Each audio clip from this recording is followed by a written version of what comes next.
Yes, exactly. Correct. So that's what I say. Take your time, but also know that if you have relationships and you can reach out to an actor, as I was able to a couple of times, and bypass the agents, which is sometimes how you have to get to them.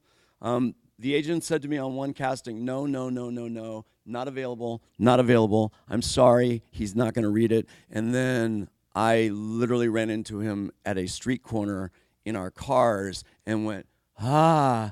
And I literally followed him home and gave him the script. And I waited until after we had shot the film to tell him, by the way, your agent said no, no, no, no, no. And then he was pissed. Truly. And he went and had a talk with them. And he went, wow, right? And there's so many things you like.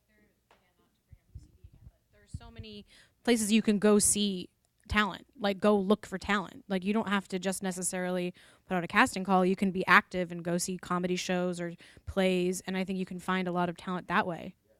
And online now, my God, use Vimeo, use YouTube, use other filmmakers whose work you respect and admire. Find films that inspire you, and they probably have great casts and actors that are available. Doesn't SAG have like a casting thing that you can look at? Or yes. Pardon? I think SAG or there are casting. Pardon? Yeah. So you can go on and you can see it. It's nothing like them saying your words, of course, but you can get a good flavor and watch them in a few parts because they might be good in that thing, but then, or you think, oh, they got a name, and then you're like, oh my God, they're like horrible as the policeman.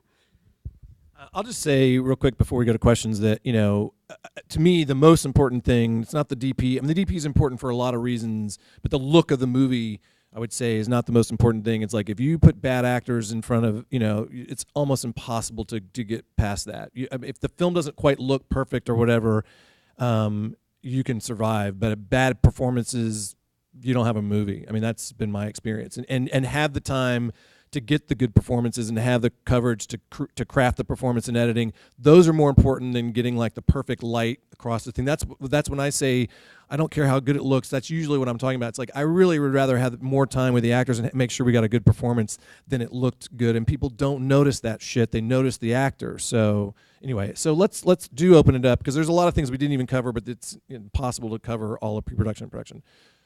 I'll go you and then I'll go to you. Yeah.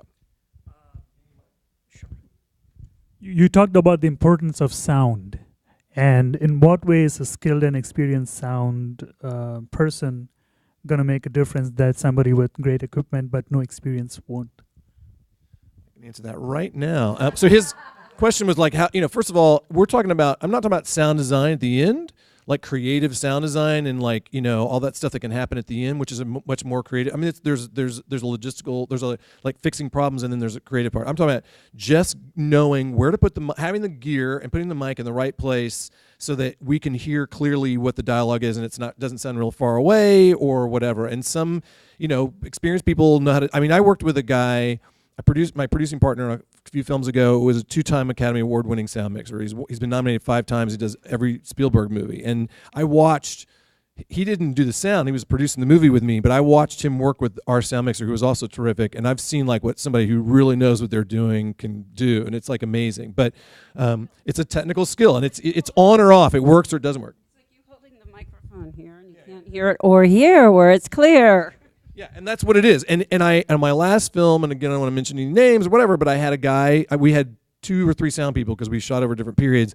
And our first sound person, we were like, first day, we're like, why is he using wireless mics, lavaliers, when this is like inside and we should be booming everything? And I don't know the answer to that, but we started telling him like, I think you can use the boom, and then and he was booming it also, which is, if you don't have any money, a lot of times the sound mixer is also doing the boom, and he wasn't really putting it right. And then we started hearing it, and we're like, wow, this sucks. This sound is bad. It's like far away, and it's not working, and we're gonna have problems with that. And it's horrible. It's a horrible problem to have. And the sound after that, after we shot the next 2 times, we made sure to get somebody who really knew what they were doing, and it's much better, and it's just so much easier to finish a movie where the sound is great, where it's clear and it's close, so the mic is close. It totally saves you money. Yeah. I'll repeat the question. Go ahead. This will be my first feature film. I've done some shorts. How many of you storyboard, and also do you do the shot list before the storyboard, or combine in So the question was, are there people in the panel who do storyboards and shot lists to prepare for the shoot? I'm going to give it to you because right next to me, you're a director. I don't necessarily like storyboard